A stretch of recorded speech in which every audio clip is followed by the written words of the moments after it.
Hi, I'm Derek Dingle, Chief Content Officer at Black Enterprise. Welcome to Boardroom Chats in Martha's Vineyard. Today, I have the pleasure of talking with Tarrus Richardson, the founder and president of IMB Partners. For 25 years, Tarrus Richardson has invested over $500 million of capital and completed more than 20 buyouts and add-on acquisitions. He has built one of the largest Black-owned companies in the nation. Welcome, Tarrus. Thank you very much. Happy to be here, Derek. Well, I'm here in Martha's Vineyard with you. I know this is one of your favorite places in the world, and we're going to have a great conversation. Want to go through your history in business and in life, but I wanted to start with you just sharing us so that our audience has some perspective what IMB Partners does, where it is, the number of employees, and how you had the vision to start IMB. Sounds great. IMB itself stands for Investors in Minority Business Partners. We are unapologetic about trying to focus on building businesses that are owned and controlled by Black people and that provide product services and both to utilities and government contractors. Our belief was that capital wasn't the problem, but opportunity. And so oftentimes you hear capital is a constraint. My experience, which we'll talk about, has more to do with can you find entrepreneurs who are willing to sell a business that they built to us, a Black-owned business, and then work with corporations to provide those products and services and then scale those businesses over time. We started in 2010. We have now made 9 control acquisitions and 1 startup. We crossed the $1 billion mark in November of 2022, so a little bit less than a year ago.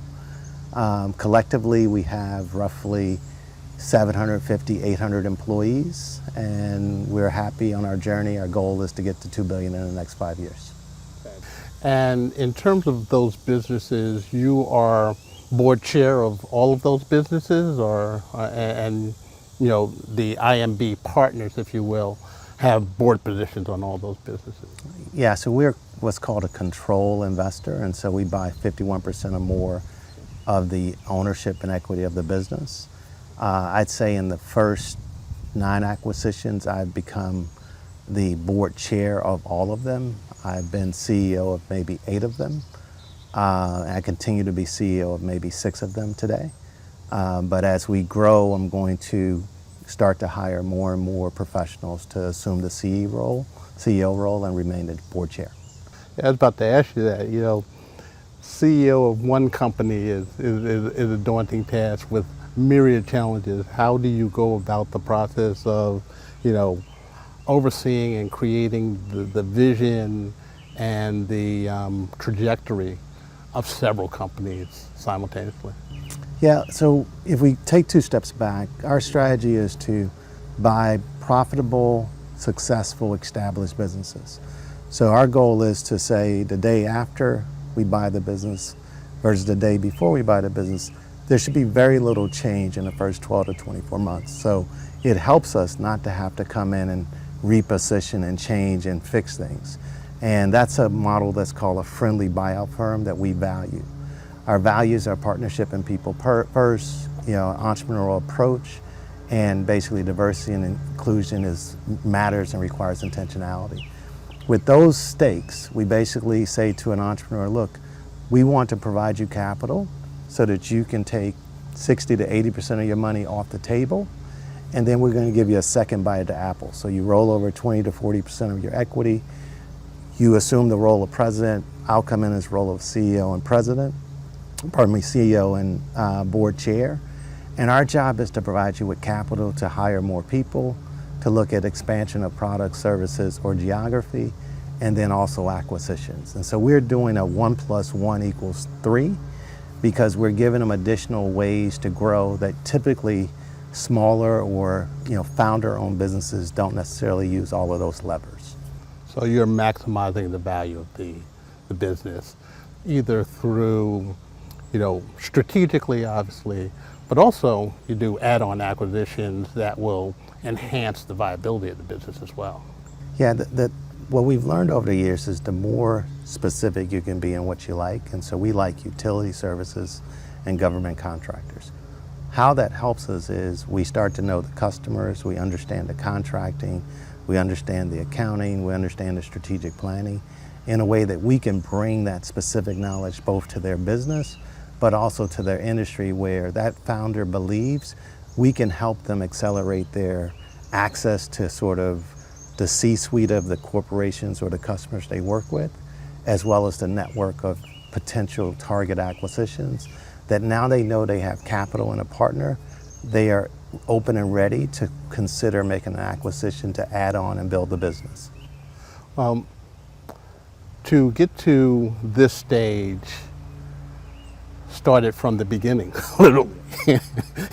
Grew up in Chicago, and you were pretty much, your DNA is entrepreneurship. So share with us, growing up in Chicago, your exposure to business, to basically the principles that have guided you to this day. And it was a family affair. Absolutely, absolutely. So born in Chicago, we moved from the west side of Chicago to a town called Bellwood, Illinois in 1974. My dad was a high school dropout, went to Vietnam, came back and got an associate's degree and was working as an air traffic controller, and my mom was a high school graduate. They had started reading self-help books, particularly a book called Success Through a Positive Mental Attitude by William Clement Stone and Napoleon Hill. And it was all about setting dreams that were big and audacious, but reasonably likely to be accomplished. And so they set a dream to open a bar, but through acquisition as opposed to through a startup. And so on weekends, we would drive around after church and looking for bars to buy, because that was my dad's dream. His nights and weekends, he wound up being a general manager of a local bar in the Chicagoland area to get training for a year.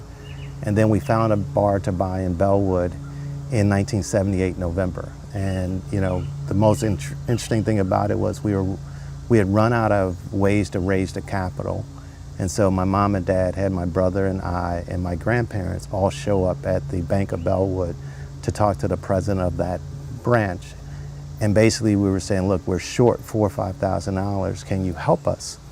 And the bank president said, well, if all of your family is here and you've raised all this money from all these people, because we went out and raised money at $20,000 and $5,000, and he said, if they're with you, then we'll be with you. And so what I learned from that is that collectively, if you pool money from both your friends and your family and your network and local business owners, anyone can buy a business. And so upon buying that business, I was only 8 years old, but I cleaned the bar, I cleaned the parking lot, my brother DJ'd, and we learned how to, make the food preparations for birthday parties and learn how to count the registers down. And that was our Sunday, sort of conversation. And so I learned the basic elements of business from that bar, if that makes any sense. So actually, shareholder at 8 years. The beauty of it is my dad and mom literally made us, my brother and I, shareholders. It was called 4 R's Restaurant and Lounge Corporation. And so we believed, and we were in actuality shareholders of that first acquisition. And so when I started IMB in 2010, it was a $1,000 account, and my youngest son put up $80, and my oldest son put up $80 at 10 and 7 years old. And my wife put up some money, and I put up some money. So they have been shareholders of IMB since its inception, and now it's worth a lot to them, and they get to think about being owners their entire life. So for audience out there, don't overlook friends and family. Yeah. Because it provided access to bank financing, and then actually sorted as a leverage point for what you're doing today. Yeah, just on that note, so again, my parents used other people's money to help us buy that bar. In everything I've done, I have maybe 70, 80 investors, probably 60% are African American, and from 10,000, 15,000, 25, 100, also using people's rollover IRA funds, we're able to pull that money to then buy businesses. And we've been fortunate to have returns like 27 times our money.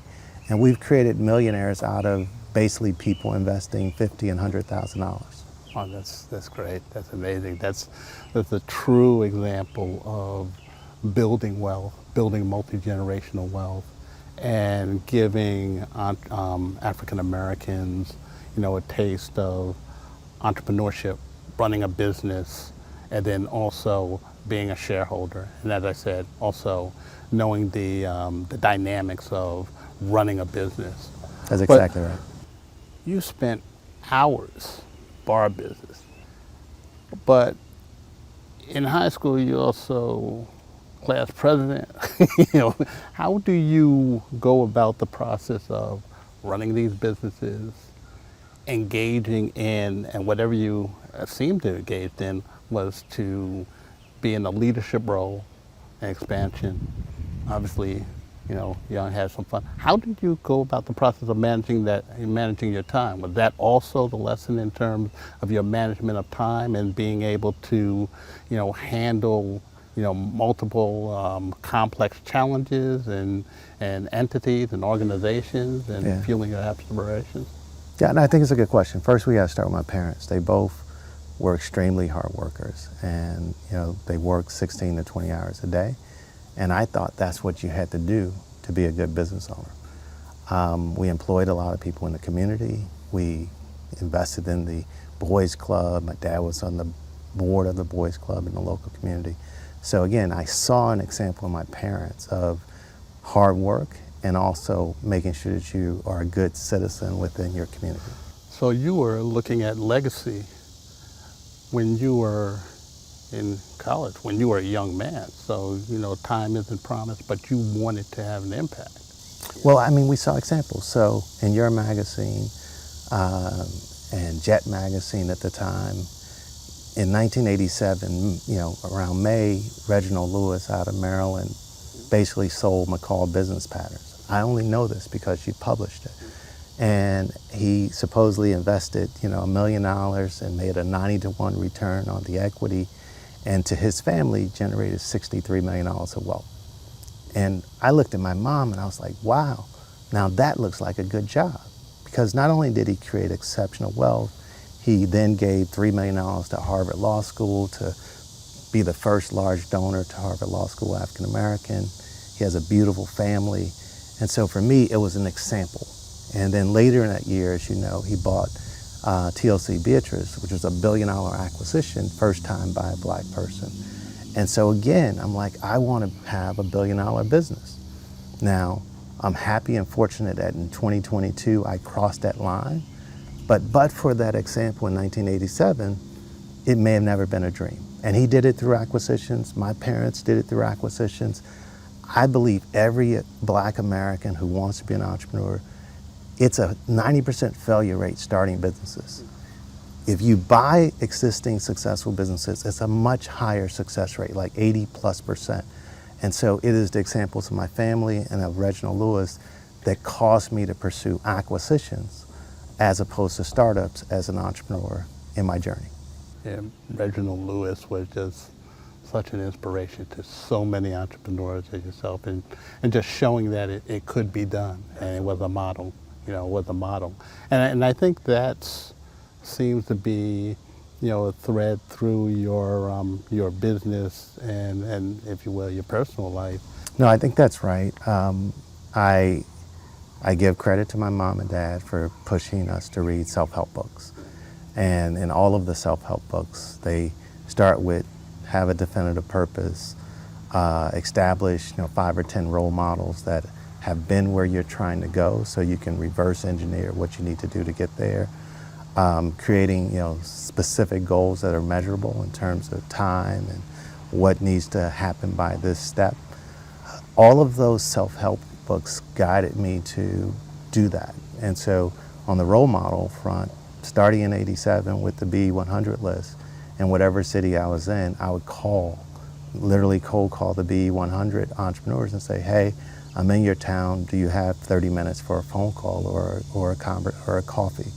And so I was in Indianapolis in '87. I met Bill Mays, who ran Mays Chemicals, and Gene McFadden, who ran an IT company and a restaurant. Meeting those entrepreneurs at that age in Chicago, I think I harassed everybody that looked like they were an entrepreneur or working in finance. By talking to those people, it helped me, coming from a non-professional environment, knowing that my family worked in a corporate office building. It helped me to translate my language, my interview skills, and my process by basically doing this sort of independent research of talking to people. You talked about your approach, but I don't want to underestimate the work ethic. I heard about how you dealed until the wee hours of the morning in a culture where people stop work, 5 o'clock, 6 o'clock, but you and your partners were still at it, and that's how you close your deal. So that's what gave you the edge, and continues to give you the edge. I think you can outwork people. My dad said, if I don't teach you nothing else, I want to teach you the will to work and to have discipline, right? And so I grew up thinking that you're supposed to work 20 hours a day. And so I generally sleep 4 to 5 hours a day, even today. Now I'll try to take a nap somewhere in the middle, but I still only sleep 4 to 5 hours a day. And so I just got more time on task than most people. And if I can network, talk to people, provide thought leadership to people during the day, I still get to execute my work from roughly, call it, I typically wake up somewhere between 2 o'clock in the morning, work until 5 or 6, take a nap for an hour, hour and a half, and then go to work. And then I imagine the use of that time helps with the multitasking. It helps with the network building and all that, because you're making the best use of your time. Look, I love people. And my best use of time is being around people, because it gives me energy and it makes me better, and I hope to believe that I help make a few other people better as well. So before we move on, 130 million. I don't want to underplay it. A huge amount of money. Must have been mind blowing. ICV on the B100s. One of your goals, and also developing and growing, minority-owned businesses. That must have been, you must have at least spent a second, saying, "Wow, I achieved it." I achieved it. And then from there, how do you keep it going? How do you keep the momentum? How did you identify the companies you wanted to invest in? And then what were some of the challenges? Because were black businesses in the private equity space valued the same as white-owned businesses? Say if you were going to have an exit of that business? Yeah. So there's a lot of questions. Let me go slow. Step one, man, is I want to leave every campsite better. So whether it be Purdue, I was student body president. We got a black student trustee for the first time. We got a black vice president. We got a second black student body president within 3 years of me leaving. All because it's not what my accomplishment is. It's, do we plant the seeds to make it more systematic after I leave, right? When I got to ICV, and we raised the money, on one side it's like, wow, we raised $130 million. On the other side, it was like, man, why wasn't it an easier path? Why isn't there lights out there to help the next people that come raise money make it easier? And so starting in 2000 and 2001, we set up something called the Council of Urban Investors. And we partnered in 2004 with Renee Griffin to set up the consortium, a plan sponsor minority manager consortium. And at that time, there was $2 billion of capital amongst any and everybody that was black and people of color doing any version of private equity. Today, one firm, Robert Smith, has $100 billion, but the whole community has over $300 billion in roughly 20 years. And we did that by everybody that wanted to invest in us and everybody that said they wanted to invest in minorities. We brought them into the room, we created networking receptions, we created speed dating opportunities, and from there, it made it easier for every private equity firm after us to not have to go out and try to find a list. The list is right here. Now it's all about trying to match up against the qualifications and requirements that the people that say they can't find you and the people that are trying to be found made it easier. That's more important to me than, oh my God, we got $130 million. Because we want to create a systematic approach to building an ecosystem of more than just us to access the capital that's available to fund minority entrepreneurs. I care about that. I don't necessarily believe, in terms of buying businesses, the odd thing about it is the first business I bought failed. I bought a business as the lead partner called Chung's Gourmet Foods. It was a $25 million egg roll business out of Houston, Texas. I may have been 30 and 31. I was a little bullish, and I missed something in diligence. I missed that the entrepreneurs had a separate bank account and were paying themselves twice. It was $500,000 of additional income to them, but I felt like they had lied to me. They had lost my trust. And so I went out there and fired them. And next thing you know, I'm the CEO of a business called Chung's Gourmet Foods. And I didn't do so well. You know what I mean? We lost placement in some of the larger grocery stores. Some of the key employees left. And in the course of less than 24 months, the $15 million we invest became zero, right? And so on one side, I almost got fired from a job that I co-founded at that time because it wasn't good performance. But by sending me out there to talk to every produce supplier, every employee, every customer, I learned the guts of building sort of $25, $50 million businesses. And it has made me a better investor because of that hardship and because of that loss in that first deal. And so people like to tell you their successes, but it is my experience that when it comes to people, when it comes to matters of strategy, when it comes to matters of how to deal with situations, you gotta go down before you go up. And it's not that you make mistakes, it's how do you learn from them, and how do you learn how to make sure that you are better and more efficient from the standpoint of wisdom on a go-forward basis. So in terms of that experience, that was just really a lesson in due diligence, having someone with the management expertise, and then also making sure that you have the right management and a management that is going to be, for lack of a better term, just say honest, that's going to be honest and forthright about how they manage the business. In terms of heightening those senses, how did that help you with your other investments with ICV as well as, moving forward in business? I think so people is 99% of business. If you can get people to trust you and you to trust them, you can figure out any problem. And so the most valuable thing that one transaction did to me was it changed my nature and my belief in people. And I said, I want to be a cheerleader, not a chairman. I want to trust and believe in you, not manage you. And it's a little nuance, but like entrepreneurs spend their whole life trying to build a business. It's almost like family to them. And the last thing they need is some fancy investment person coming and telling them what to do. And so it softened my edges on working with entrepreneurs. If I had to do it again, I'd be like, man, I'm sorry I learned about this, but do you mind stop doing that going forward? I wouldn't have fired them over $500,000. I would have tried to get them to just sort of fix it, and then we would have moved on. And so learning how to understand everybody has translation issues, everyone does things differently. They're not necessarily trying to get over on you and scapegoat you.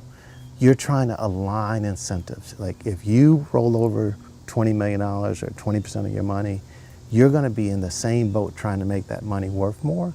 And so the alignment changed, and then my tone and my culture of being a cheerleader and a coach, as opposed to I'm going to tell you what to do, changed forever. And in all of our situations, my previous investment partners or business partners or founders of businesses have basically invested in subsequent transactions with me. They become lifelong partners and friends. So just at this point, I just want you to just share the private equity process, because when you talk about investing in a business, I want people to be clear what you do in terms of investing in the business and creating value through private equity. So private equity 101 to me is the following. First you start with what you want to do. And so my belief is that rather than being a generalist, I want to buy a business, pick a sector. I want to buy a vegetation management, tree cutting and grass cutting business servicing, commercial clients. Why is it so important to be that specific?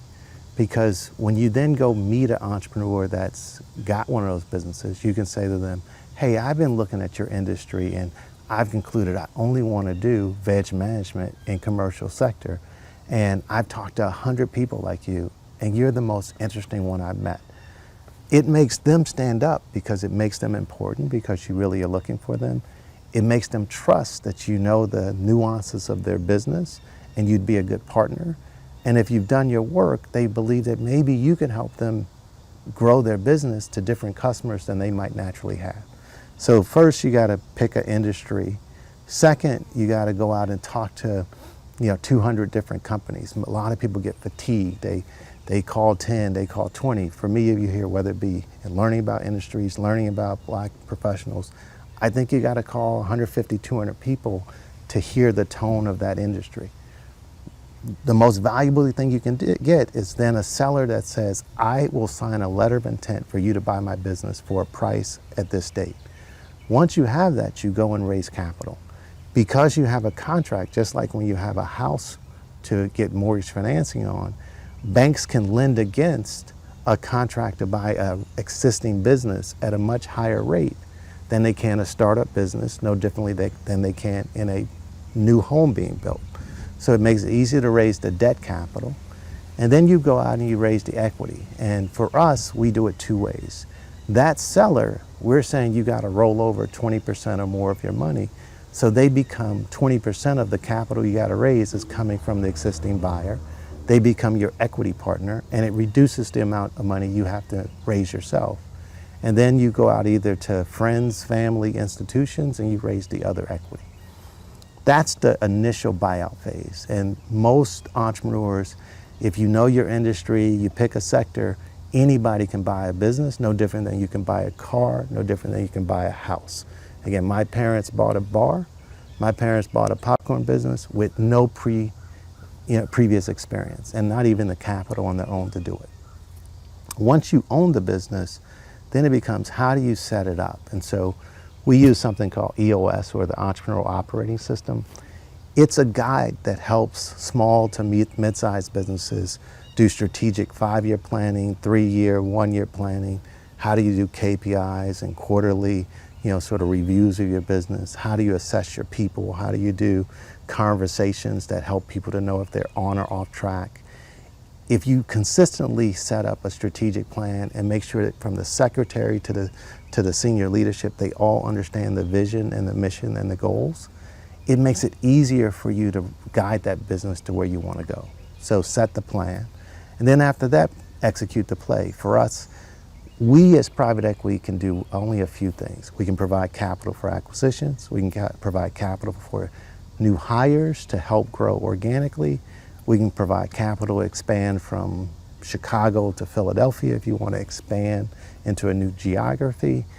And we can provide relationships. And so we help with both customer relationships and with access to talent relationships in a way that that founder or entrepreneur gets basically a personal coach and investment buddy that then helps them to think differently and to have bigger aims and aspirations. And then that expands revenues, market shares, increased valuation of the business.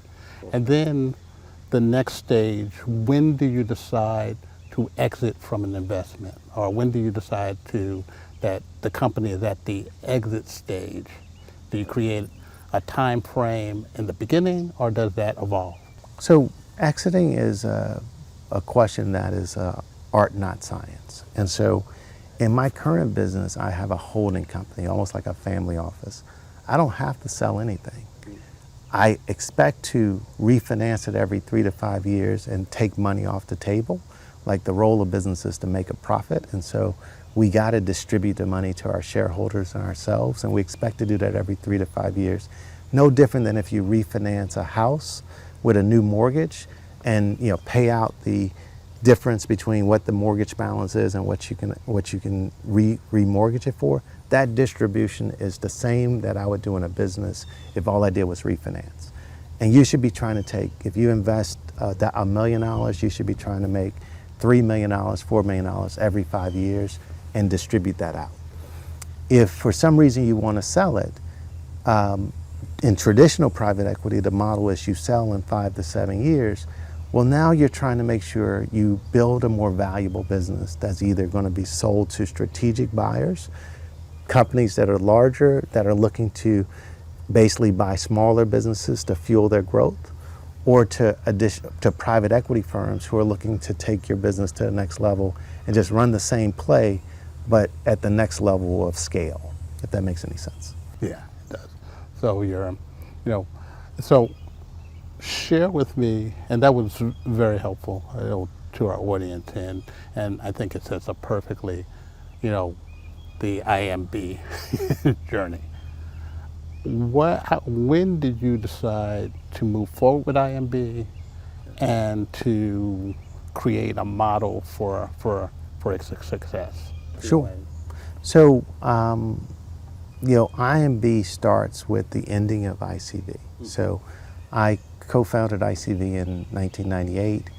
My partner Willie, as my president, we then built that business over the course of 12 years into, call it, a $400 or $500 million private equity fund. We had bought 10 companies. We were focused on inner city and minority businesses and creating jobs and wealth, right? And we made a lot of money for our shareholders. In 2010, I had a bump in the road where I frustrated one of our investors, which was a public pension fund, and they pushed me out. And so all of a sudden in 2010, I was here in the vineyard. August 19th, my birthday, all of a sudden I found myself without a job and having frustrated lots of investors and people in the network. And on the way home, my son, who was then 10 years old, or was 13 years old at the time, said, "Hey Dad, now you've been talking about basically buying and building minority businesses. Why don't you just do that? And what should we call it? Why don't you call it investing in minority businesses?" And so it is his, young, entrepreneurial sense that developed the name of the business. And so we incorporated that business 3 months after me getting terminated from ICV. And the goal was to then take my time to figure out how do we do it. So I started by consulting with, Ernst & Young hired me as a consultant to help them with their supplier diversity. I worked with Cerner Foundation on a supplier diversity initiative. I had access to Merck through supplier diversity to just meet with their buyers to figure out what categories in Merck did they not have enough diverse suppliers, and how could I help them create suppliers in those categories. I was learning, again, for me, before you go be an entrepreneur, go practice. And so I was trying to figure out, if all I was going to do was, buy African American or minority owned businesses, how do I make sure I do it safely? 3 years in, I basically came up with this view that, like, regulated industries, so government contracting and utilities, had less downside risk. The lights got to show up, whether it's a thunderstorm, a pandemic, you need your power on. And so we wanted to buy sectors where it was essential, no matter what was happening in the world. Essential and recession resistant. And so utilities was that, military was that, government contracting, IT was that. And so we set out to then, with that specificity, to go out and try to find businesses like that. In 2014, I bought my first business, which was a business called E&E IT Consulting. It was owned by a husband and wife. They originally thought they would sell 100% and retire. And I said, "Hey, I would love to be your partner. I want you to have 49%. I would like to buy 51%. And let's go off and build a business together. The only thing that was a little small issue was I didn't have the money that day. And so they gave me a seller loan to basically buy their business. And so I bought the business no money down. I promised them I would give them the money back. And so I sold my house over the next 12 months to pay them back. So I'm all in, but they, on that day, gave me no money down loan. And then over the course of the last, 8 to 9 years, we built the business from $15 to $25 million. We've grown the employee base, and we've returned their money and our money for, call it what should be 20% returns. And more importantly, he has now become my number one investor in everything I've done since. So everything, all the other 8 businesses we purchased, he's an investor. He says, and I believe, and I'm pretty sure, we've made more money from him in the other things that we do with him than in the actual business that he started.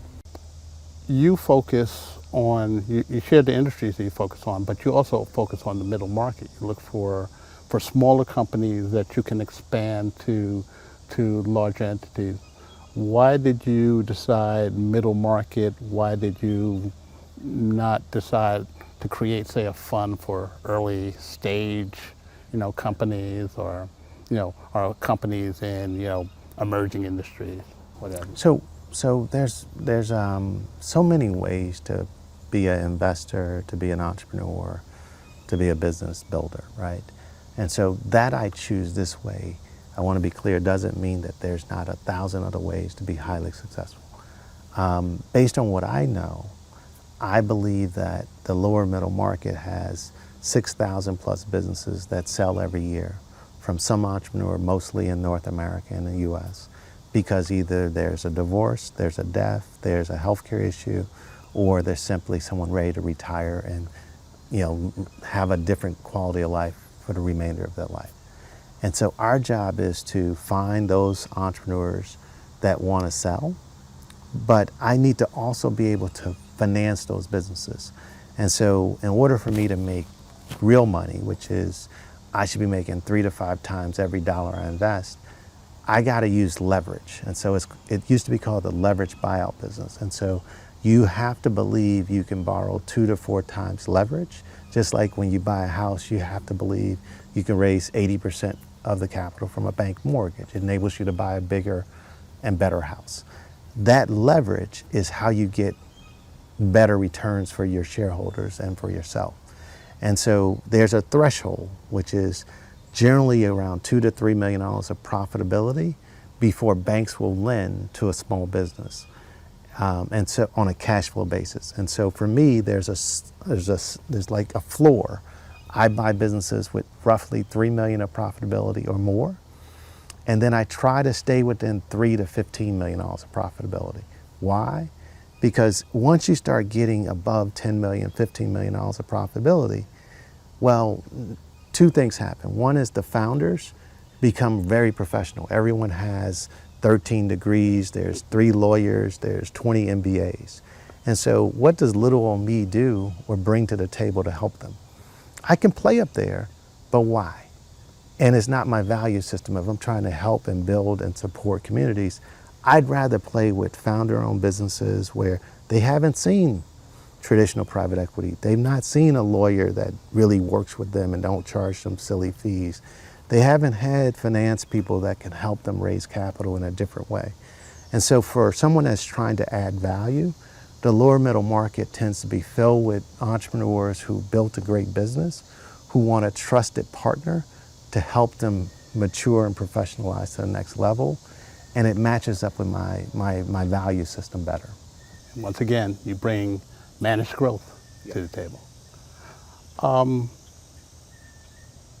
Question in terms of looking at IMB, you said 12 years ago, how did you set the course for a portfolio that generated, more than $1 billion, and you did that in 12 years? How did you achieve that? So you can't be what you can't see, but you also can't do what you don't say. And so we declared we're going to do it. And there's a book that's written by the guy who wrote EOS, or the Entrepreneur Operating System, that says you can do a whole lot in a decade. And so having big goals and then breaking it down into small pieces over a decade is basically how we accomplished it. And our view was, can we build 1 or 2 acquisitions a year over the course of 10 years? We've only made 9, so we didn't do 2. And we didn't even do 1 over every year. But that was the goal, recognizing you're going to have some slips. But that intentionality of trying to get to $1 billion, that intentionality of saying you'll do 1 or 2 acquisitions a year, and that intentionality forced us to hire more people. So we sit here today with 18 people on the investment management team that's either looking to acquire companies or providing accounting services, internet services, social media marketing services, or operations support services to our companies, in a way that we wouldn't have built that many people onto our team if, number 1, we weren't trying to get to $1 billion, and more importantly, if, number 2, we're not now trying to get to 2.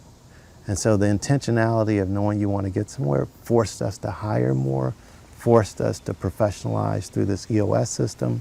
It forces us to try to be open to making sure we're continuing to see 500 to 600 investment opportunities a year to accomplish our dreams. Okay. I have a couple more questions. What do you see as the model going forward in terms of what you've done, and then advising corporations and entrepreneurs to embrace that model? So I don't like the word should have. Anybody that wants to support and invest in Black businesses and Black fund managers, please come, pull up, right? There's an opportunity, and so I'm very focused on something called entrepreneurship through acquisition. So I believe the barriers to raising a traditional private equity fund are ridiculous. It is unrealistic goals. It is investors unprepared to do the work to assess who is the next generation of thought leadership and fund managers that is basically locking out Black people.